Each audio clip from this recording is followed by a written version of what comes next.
మీ జీవితంలో మీకు ఎంత కోపం వచ్చినా సరే మీ అమ్మని మాత్రం ఈ 4 మాటలు పొర్రపాటును కూడా అనకండి. ఇది మహా పాపం. అందులో నెంబర్ 1 నువ్వు నా కోసం ఏం చేశావు? ఏం చేయక్కర్లేదండి.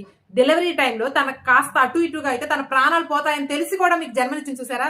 ఈ ఒక్క కారణం చాలు తన జీవితాంతం పువ్వుల్లో పెట్టి చూసుకోవడానికి. ఇక నెంబర్ 2 నీకసలు ఏం తెలీదు, నీకేం రాదు ఊరుకోమ్మా అని అంటూ తీసి పారేస్తూ ఉంటాను చూసారా?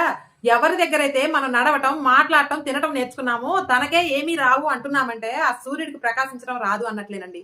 ఈ కాలాన్ని బట్టి ఈ జనరేషన్ బట్టి తనకి ఏం తెలియకపోవచ్చు. కానీ మీరేం చెప్పకుండానే మీ మనసులో బాధను తెలుసుకునే తత్వం తన దగ్గర నుంచి మీరు నేర్చుకోవాలి. ఇక నెంబర్ 3 నువ్వెప్పుడు ఏదో ఒకటి నన్ను అంటూనే ఉంటావేంటమ్మా అని చిరాకు పడుతూ ఉంటారు చూసారా? మిమ్మల్ని అనాలని అనదండి. మీరు ఎక్కడ రాంగ్ రూట్ లో వెళ్ళి పాడైపోతారేమో, బాధపడతారేమో అన్న ఉద్దేశంతో మాత్రమే మిమ్మల్ని అంటుంది. మీరు ఎప్పుడు అలా ఎగర్తిచ్చి మాట్లాడకండి. ఇక నెంబర్ 4 నువ్వు నా విషయంలో ఇంటర్ఫేర్ అవ్వకు, జోక్యం చేసుకోకు అని అమ్మకే వార్నింగ్లు ఇస్తున్నారే. మీరు తీసుకునేటటువంటి ప్రతి శ్వాసలో మీ అమ్మ పేరు రాసి ఉంటుంది తెలుసా? అయినా అమ్మలకి మనం తప్పితే వేరే ప్రపంచం ఉండదండి. అయినా అమ్మ దూరం అయినప్పుడు తెలుస్తుంది మీకు ఈ ప్రపంచంలో మనల్ని నిస్వార్థంగా ప్రేమించేటటువంటి ఏకైక పర్సన్ ఎవరో తెలుసా? అమ్మ మాత్రమే. అమ్మలందరికీ కూడా పాదాభివందనాలు చేస్తున్నాను. మీ అమ్మగారంటే మీకు నిజంగా ఇష్టం ఉంటే వీడియోకి లైక్ చేసి కామెంట్ సెక్షన్ లో మీ అమ్మగారి పేరు తెలియజేయండి నాకు.